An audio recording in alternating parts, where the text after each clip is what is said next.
I'd never heard a dining room go that quiet. Not even after funerals, not even after fights. That night, it wasn't silence filled with grief or awkwardness. It was silence sharpened into a blade, cutting straight through me. The chandelier above the long mahogany table hummed faintly, its light casting yellow shadows over the faces of people I thought I knew best. My husband sat across from me, his fork frozen halfway to his mouth, eyes darting anywhere but mine. Around him, his family stared down at their plates, pretending not to hear what I had just read aloud. A single text message, 11 words, enough to split a marriage open in front of everyone. If you've ever sat at a family dinner, surrounded by laughter that somehow feels like it doesn't belong to you, you'll understand why I need to tell this story. Because betrayal doesn't just happen behind closed doors. Sometimes it gets served at the same table where you once thought you belonged. My name is Claire. I'm 36 years old, and for the past 10 years I've been married to David. On paper, we look perfect. A nice suburban home outside of Chicago, a marriage long enough to look stable, short enough to still be called young. To anyone on the outside, I had what most people would call a good life. Inside that house, though, the walls carried the weight of silence, and silence is heavier than shouting. From the start, I was the one who blended in. David's family had their routines, their inside jokes, their way of running holidays like small corporate events. His mother, Linda, set the menus months in advance. His father, Charles, carved the turkey every Thanksgiving like it was a performance. His younger sister, Emily, floated around every gathering, always the center of attention, always laughing too loud at things that weren't funny. And me? I was the one who filled the spaces no one noticed. The one who cooked extra side dishes because maybe they'd appreciate that. The one who cleaned up early so no one else had to. It never mattered. When Emily got a new job, the whole family toasted with champagne, even if it was just another position she would quit in 6 months. When David closed a contract at work, his parents bragged as though they had landed it themselves. But when I was promoted last year, after months of sleepless nights working late, my husband barely looked up from his phone.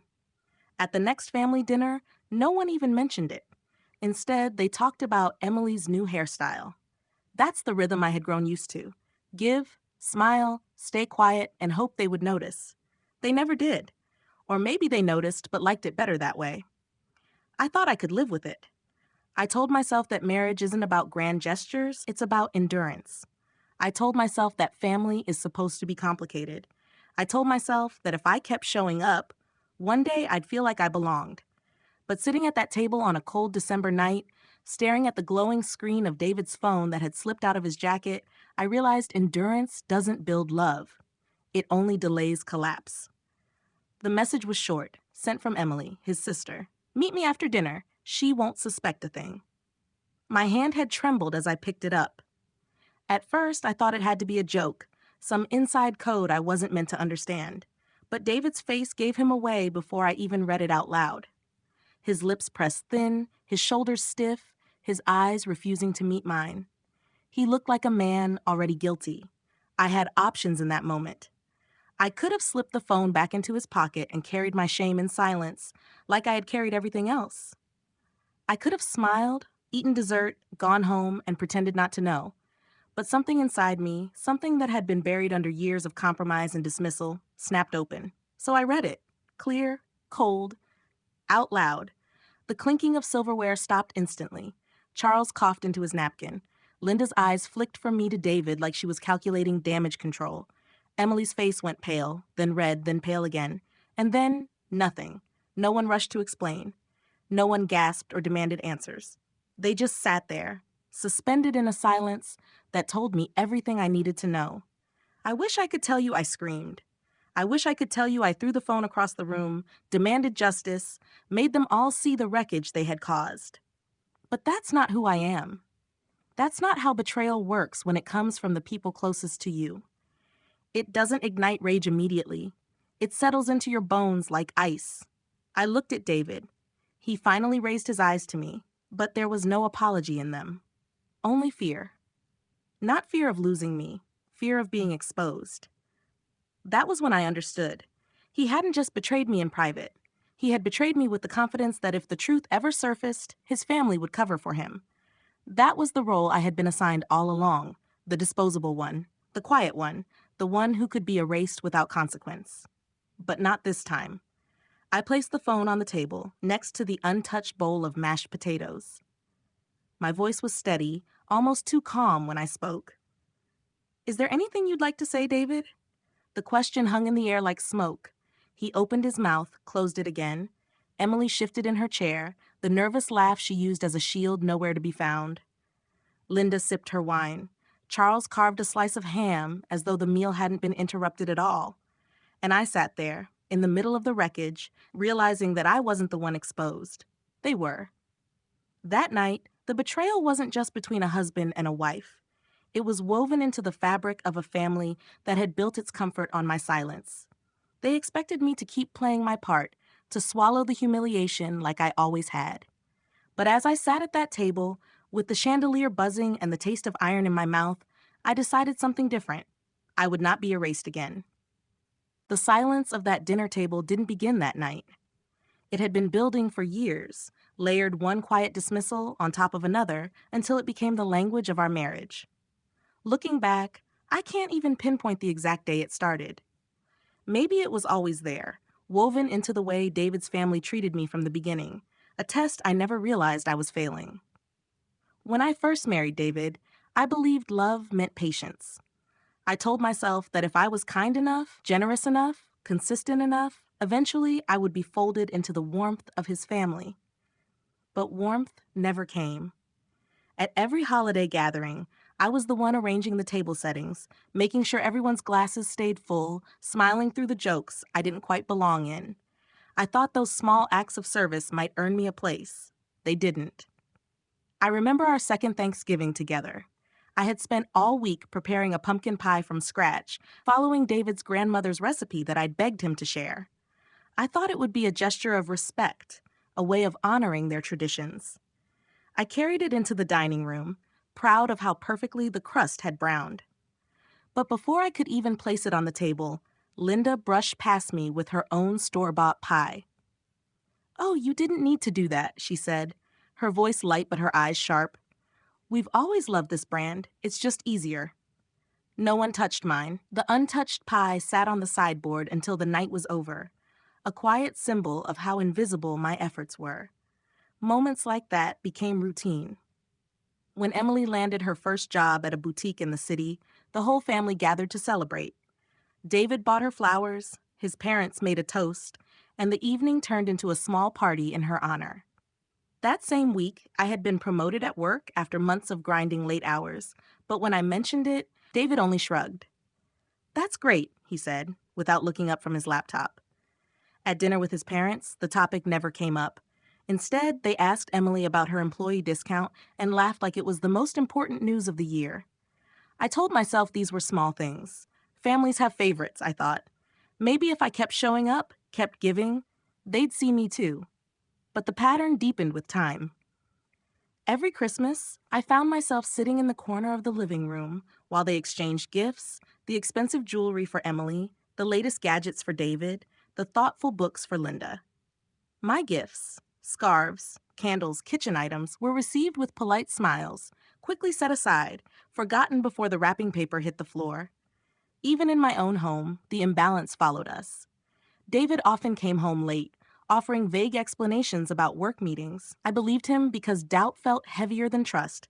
He would sit at the table, scrolling through his phone, barely responding when I asked about his day. If I pressed, his tone hardened. "Why do you always need something to complain about? Can't you just let things be?" So I let them be. But silence isn't peace. Silence is erosion. Over the years, I stopped bringing up my successes, my fears, even my disappointments. What was the point? The house became a stage where I performed the role of the steady wife, while the audience of his family applauded only him. And yet, there were cracks I ignored. Nights when David's phone buzzed, and he would turn the screen away before setting it face down on the table. Weekends when he insisted on helping Emily with errands, though she lived 30 minutes across town and had her own car.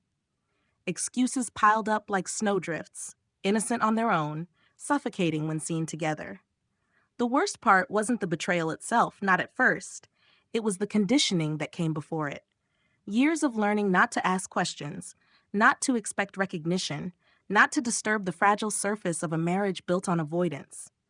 I had trained myself to endure, thinking endurance was love. But endurance only taught David that I would never leave. It taught his family that my silence was permission. Sometimes I wonder what would have happened if I had spoken up sooner. If I had demanded space, demanded respect, demanded something more than crumbs of attention. But I know the truth. They never wanted me at the center.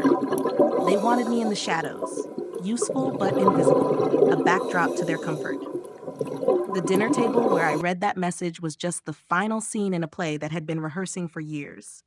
I can still see the pie no one touched, the unopened gifts, the toast that never included my name. All those small humiliations weren't isolated moments. They were warnings. And I ignored every one of them, because I thought if I kept loving harder, they would learn to love me back. But families don't change because you love them. Husbands don't become faithful because you are patient. Silence doesn't transform into belonging. Silence only waits for the day it can break you. That day had come. By the time December arrived, I had almost convinced myself the unease was just in my head. That's what years of being dismissed will do. You begin to question your own instincts. But sometimes the truth doesn't whisper. It crashes in, loud enough to silence an entire room. The dinner was supposed to be simple. Linda had insisted on hosting an early holiday gathering before everyone scattered for Christmas trips. She set the table in her usual meticulous style. White linen, polished silverware, wine glasses sparkling under the chandelier.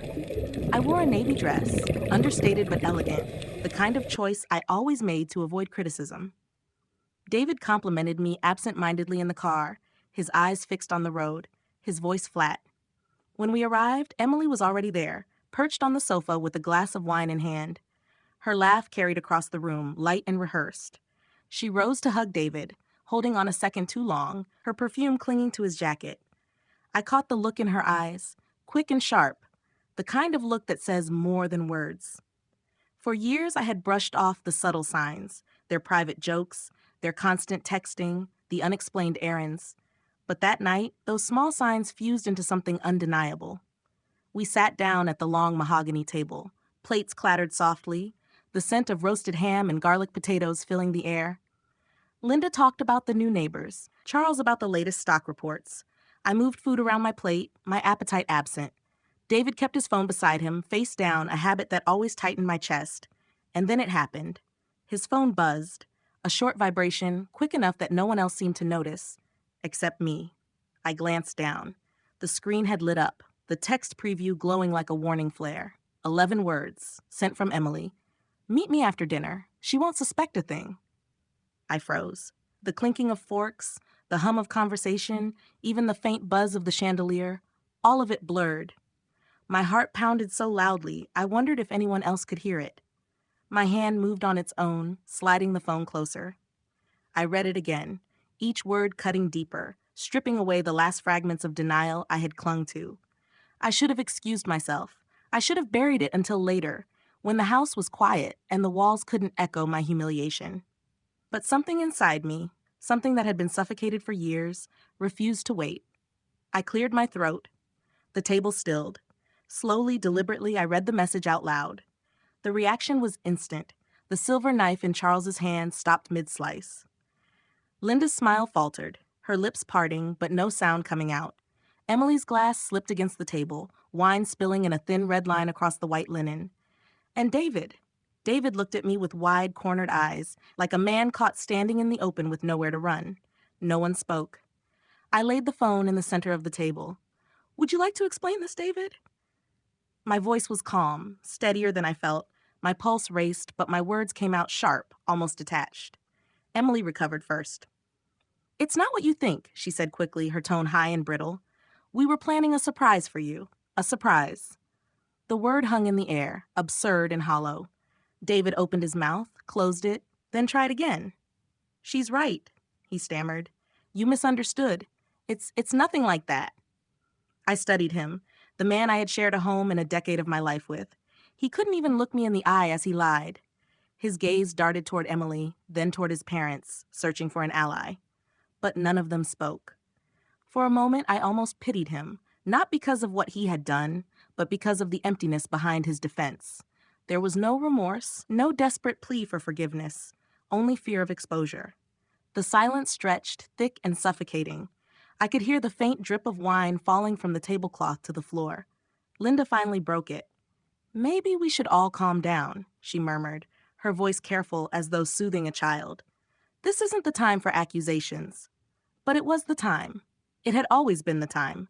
Every overlooked effort, every swallowed word, every lonely night had been leading to this exact moment. And now that the truth sat between us, glowing on the screen of a phone, I wasn't going to let them sweep it aside. "Accusations?" I said softly. "That's a direct message from your daughter to my husband." Emily's face drained of color. "It was a joke," she insisted. "You're twisting it." A joke. Years of laughter at my expense had trained me to recognize the difference between humor and cruelty. And there was nothing playful in those 11 words. David's hands tightened around his fork until his knuckles whitened. "We don't need to do this here," he said, his voice low, almost pleading. But I had already made my choice. "Yes," I replied, meeting his eyes. "We do." The air in the room shifted. It was no longer about denial. It was about exposure, about tearing away the polite facades that had kept me in place for too long. I didn't shout. I didn't cry. I didn't accuse them with theatrics. I simply sat there, steady, as the weight of their silence betrayed them more than any confession ever could. And in that silence, I realized something I should have understood years ago. This wasn't just about a husband's betrayal. It was about a family that had made space for it, a family that had benefited from my silence and expected it to last forever. But it ended that night, not with screaming, not with broken plates, with 11 words that no one could erase. The seconds after I laid David's phone on the table felt endless. Everyone sat frozen, as though waiting for someone else to rewrite the reality staring at us in glowing letters. The screen dimmed, the message vanished back into blackness, but its weight remained, pressing on every breath in the room. I didn't move. I didn't raise my voice. I let the silence do what years of my endurance never had, force them to confront what they had created. David shifted uncomfortably in his chair. His fork clinked against the plate as he set it down, his jaw tight, his eyes darting anywhere but at me. "Claire," he began, his tone heavy with forced calm, "this isn't the place." "This is exactly the place," I cut in, my voice steady, not sharp, not loud, just final. "If your family has been part of this silence for years, then they can sit here and hear the truth with me." Emily's chair scraped against the hardwood as she leaned forward, her hands clenched. "You're blowing this out of proportion," she said quickly, desperation bleeding through her polished tone. "It was just a message, a poor choice of words." I tilted my head slightly, studying her. "A poor choice of words, or an honest one?" Her face flushed crimson. She opened her mouth to argue again, but the words caught in her throat. Linda finally spoke, her voice tight, her hand gripping the stem of her wine glass. "Claire, I think you're misinterpreting. Emily has always been close to David. Maybe you're reading more into this than what's really there." It wasn't the first time she had told me I was imagining things. I remembered every sideways comment, every dismissive smile. But tonight, with the truth glowing on that screen, her denial sounded hollow, like a cracked bell. I leaned back in my chair, my gaze moving slowly from Emily to David, then to Linda. "Misinterpreting? Then explain it to me. Explain what kind of sister asks her brother to sneak away after dinner. Explain why my husband hides his phone at the table, why his eyes look everywhere but here." No one answered. Charles cleared his throat, as though searching for a neutral ground to land on. "Maybe we should all calm down," he said. His voice carried authority, the same tone he used whenever he wanted to close a discussion. "This isn't productive." But for once, I wasn't folding. "Productive? You want productive? Fine." I reached for the phone again, pulled up the message, and held it high enough for everyone to see. "This is what your daughter wrote. This is what your son hid. Tell me, Charles, what exactly do you want me to calm down about? The words or the betrayal they represent?" The silence that followed wasn't awkward anymore. It was suffocating. David finally spoke, his voice cracking. It's not what you think. We've just been spending time together. Talking. That's all. I stared at him, my lips parting in disbelief. Talking? You want me to believe you sneak around behind my back for conversations? That you ask her to meet after dinners like this because you're both too busy discussing life lessons? He winced, and I saw it clearly now. The absence of conviction. He wasn't defending our marriage. He was defending the illusion of innocence in front of his parents. Emily's voice rose, sharper this time. You don't understand? David needed someone to talk to. Someone who actually listens. Someone who... She cut herself off, realizing too late what she had admitted. The room turned toward her. Linda's face stiffened, Charles's brows furrowed, and David's eyes closed for just a second, as though bracing for impact. I didn't need to raise my voice. The truth had slipped out without me lifting a finger. Someone who actually listens, I repeated softly, the words bitter but calm. That's what you call betrayal, Emily, dressing it up like you're doing him a favor. Linda placed her glass down hard enough that the base rang against the table. That's enough, she snapped. This family doesn't need scenes. But it wasn't a scene. It was a reckoning. For years, I said evenly, my eyes locked on hers. I've sat at this table, quiet, patient, invisible, while you praised Emily for every small accomplishment and treated me like an afterthought. I endured. I endured because I thought silence meant peace. But tonight, silence finally told me the truth. You've built comfort on my absence, and you expected me never to notice. David's hands trembled slightly as he gripped the edge of the table. Claire, please? I turned to him. No, David. Please what? Please keep pretending? Please go home tonight and wait for me to forget what I just read? Please protect your sister instead of your wife? His face crumbled, not with guilt, but with fear. He knew he had nothing left to hold on to. Emily's breath came out in uneven bursts, her composure gone. You don't know what it's like, she muttered. You don't know what he tells me. The words spilled before she could stop them. And that was it. The moment the mask slipped, the moment their carefully guarded secret bled into the open. I didn't need to drag it out. I didn't need to scream or accuse. They were doing it themselves, unraveling thread by thread under the weight of exposure. I folded my napkin slowly, deliberately, and set it beside my plate. You're right, Emily, I said quietly. I don't know what he tells you, but I know what he doesn't tell me, and that's enough. The chandelier hummed above us, the wine stain spreading wider across the tablecloth. No one moved. And in that heavy silence, I realized I no longer needed answers. The confrontation wasn't about forcing them to confess. It was about finally refusing to carry their silence for them. So I sat back, calm, steady, watching them drown in the truth they thought they could hide forever. The silence stretched so long that I could hear the faint ticking of the grandfather clock in the hallway. For years, I had dreaded silence, filling it with patience, with compromise, with excuses. But now I welcomed it, because for the first time, the silence was theirs to carry, not mine. Emily's eyes darted from face to face, searching for rescue. David's shoulders sagged under the weight of words he couldn't take back. Linda's fingers drummed against her glass, and Charles leaned back in his chair, his jaw clenched tight. The family that had always operated like a chorus of agreement suddenly fractured into fragments of disbelief. I folded my hands neatly on my lap and waited. That's all I had to do. It was Charles who broke first. His voice was low but firm, the tone of a man used to control. David, he said, is there truth to this? David's head snapped up, eyes wide. Dad, no, of course not. It's just a misunderstanding. But even as he spoke, his voice wavered. His father's stare pinned him down, and in that moment, I saw something remarkable. For once, David wasn't worried about me or about Emily. He was worried about disappointing the man whose approval he had lived for. Emily jumped in, her words tumbling over themselves. It was a joke, Dad. Just a joke. Claire's twisting it. You know how she... Stop. Charles's voice was sharp enough to cut her off mid-sentence. Enough. Emily froze, her mouth still open. She had never been silenced by him before. Linda shifted in her seat, her face caught between denial and recognition. For years, she had shielded Emily, smoothing over her mistakes, amplifying her successes. But now, even she couldn't disguise the truth unraveling in front of her. Her lips pressed into a thin line, her eyes flicking between her children like she no longer recognized them. David swallowed hard. Claire's blowing this up. She's always looking for problems, always. I didn't flinch. I didn't argue. I only tilted my head slightly and asked, "Then why can't you look me in the eye when you say that?" His gaze faltered and the words died in his throat. Emily's breathing quickened. Her hands shook as she reached for her wine glass, nearly knocking it over. "It's not fair," she whispered, her voice rising. "You don't understand. He needed me. He chose me because you never." She stopped herself too late. The room went still. Linda's hand covered her mouth. Charles closed his eyes, the muscles in his jaw working furiously.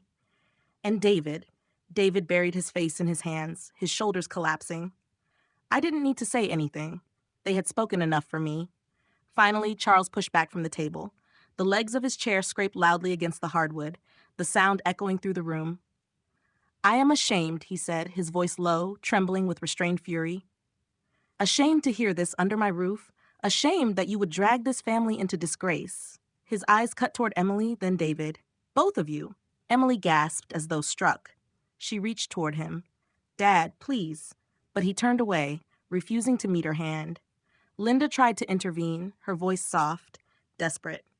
"Charles, we don't know everything yet." "We know enough," he snapped, his tone harsher than I had ever heard. For years, they had treated me like an outsider, someone disposable. But in this moment, their own children had done what I never could, forced them to see the truth. Emily's composure cracked. Tears streamed down her cheeks, her voice climbing higher. "You always said family comes first. You always said." "Family doesn't mean betrayal," Charles cut in coldly.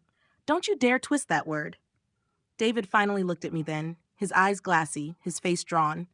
For the first time all evening, he looked like he might break. "Claire," he whispered, "please, we can fix this. Just don't leave. Don't walk away from everything we built." I studied him, the man I had once promised forever to. "Everything we built?" I asked softly. "David, what did we build? A marriage where I carried silence and you carried secrets? A family where your parents toasted your sister's smallest wins and never even noticed mine? You built a house of glass, and tonight you shattered it yourself." He flinched as though I had struck him. Emily's sobs filled the room, high and panicked. "She doesn't understand. She was never one of us. She doesn't belong here." The words hit the air like poison, and in that instant, I saw Linda's face harden. Her eyes narrowed on Emily, not me. Because no matter how she had dismissed me before, even she knew those words revealed something uglier than any affair. A family that had thrived on exclusion. The irony was almost cruel. For years, they had treated me as invisible. And now, in their moment of collapse, I was the only one sitting steady, composed, undeniable. I rose slowly from my chair. The napkin slid from my lap and drifted to the floor. My voice was calm, almost quiet, but each word landed with the weight of finality. I don't need to belong here anymore. Not to this table, not to this silence, not to this betrayal. Emily's sobs turned into pleading cries. David reached out, his hand trembling, but I didn't take it. Linda stayed frozen, torn between the wreckage of her children and the truth unraveling in front of her. Charles stood rigid, his arms crossed, the disappointment in his eyes deeper than anger. I turned toward the door, my footsteps steady on the hardwood. Behind me, voices collided. Emily begging, David mumbling promises, Linda whispering frantic prayers. Only Charles remained silent. The weight of his authority falling like a judgment none of them could escape. When I reached the doorway, I paused. Not for them. For myself. To mark the moment where endurance ended and clarity began. I didn't raise my voice. I didn't slam the door. I simply said, "This family will have to live with what you've done. I already have." And then I walked out, leaving them to choke on the silence that no longer belonged to me. For the first time in years, the quiet felt like freedom. When I stepped outside, the December air wrapped around me like a shock of clarity. The cold stung my cheeks, but it was honest, unfiltered, free of pretense. Behind me, through the frosted windows, I could still see the chandelier burning over the dining table, the same table where I had spent years folding myself small. Tonight, that table belonged to the ruins of their silence. Not mine. I walked slowly down the front steps, my heels clicking against the stone. Each step felt lighter, though nothing about this choice was easy. A decade of my life had been poured into David, into a marriage I believed could withstand anything if I gave enough of myself. But betrayal is not a storm you weather. Betrayal is a demolition from the inside out. As I reached the car, I leaned against the door for a moment, staring at the dark sky. I thought about the woman I had been for years, the one who baked pies no one ate, who smiled at toasts where her name was never spoken, who tucked away her own victories in the shadow of everyone else's applause. That woman had survived on patience. She believed endurance was love, but love without respect isn't love. It's captivity. I drove home in silence. The city lights blurred past, glowing against the windshield like scattered fragments of everything I was leaving behind. My phone buzzed once in the passenger seat, then again, then again. I didn't have to look to know who it was. David, maybe Emily, maybe both. Their apologies, their excuses, their panic typed out in messages I would never read. They weren't reaching for me. They were reaching for control they had already lost. When I unlocked the front door of our house, the air inside felt different. Still, yes, but not suffocating. I walked through each room slowly, touching the edges of furniture, the framed photos, the pieces of a life I had built. My eyes fell on a picture from our wedding day, tucked into a silver frame on the mantel. David's arm around me, both of us smiling, hope so thick in our eyes, it almost hurt to look at now. I lifted the frame, held it for a long moment, then set it face down, because that wasn't the future anymore. The next morning, I woke before sunrise. For the first time in years, I didn't feel dread crawling into the day with me. Instead, there was a quiet steadiness in my chest. I brewed coffee, sat by the window, and watched the light spill across the frost-covered lawn. The world hadn't changed overnight. Bills still waited. Work emails still pinged. My heart was still raw, and the ache of betrayal still pressed deep. But I had changed. And sometimes that's all it takes to change everything. In the days that followed, the calls didn't stop. David's voice filled my voicemail, pleading one moment, angry the next, bargaining after that. Emily sent long messages, twisting herself into knots of justification, as though rewriting the past could erase the truth I had seen with my own eyes. Even Linda called once, her voice softer than I'd ever heard, asking me to reconsider, asking me to think about the family. But I had thought about the family. For years, I thought of nothing else, and the answer was clear. This wasn't my family. It never had been. I didn't return a single call. Instead, I focused on something else, myself. It felt almost foreign at first, caring for a person I had spent so long neglecting. I started running again, pounding the pavement through crisp winter mornings, my breath sharp in the air. I cooked meals only for me, meals I actually wanted to eat, not the ones that would impress Linda's critical eye. I pulled out the half-finished novel I had abandoned years ago and began to write again, each page a small reclamation of the voice I had once buried. Little by little, I came back to life. And meanwhile, I heard the echoes of what unfolded in the house I left behind. Word spread quickly through their circle. Families talk, neighbors gossip, and secrets rarely stay contained.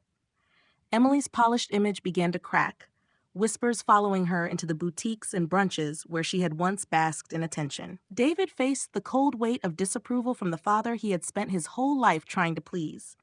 And Linda, well, even Linda couldn't defend the indefensible. The silence that had once been my burden was now theirs. Justice doesn't always arrive in grand gestures. Sometimes it arrives quietly, steadily, like a tide you cannot stop. And in that, I found peace. Looking back now, I don't see that dinner as the night I lost everything. I see it as the night I finally walked away from a life that was never truly mine. Betrayal didn't break me, it freed me. If there is one thing I want anyone listening to my story to remember, it is this. Do not measure your worth by the approval of people who thrive on your silence. Do not waste years believing that patience will turn indifference into love. You are not invisible. You are not disposable. And when the truth finally comes to light, as it always does, stand steady. Let the silence expose them, because you don't need to scream to be heard. And if my story resonated with you, if you saw yourself in the spaces I once occupied, then don't keep that recognition quiet. Share it. Speak it. Because silence only serves those who benefit from it.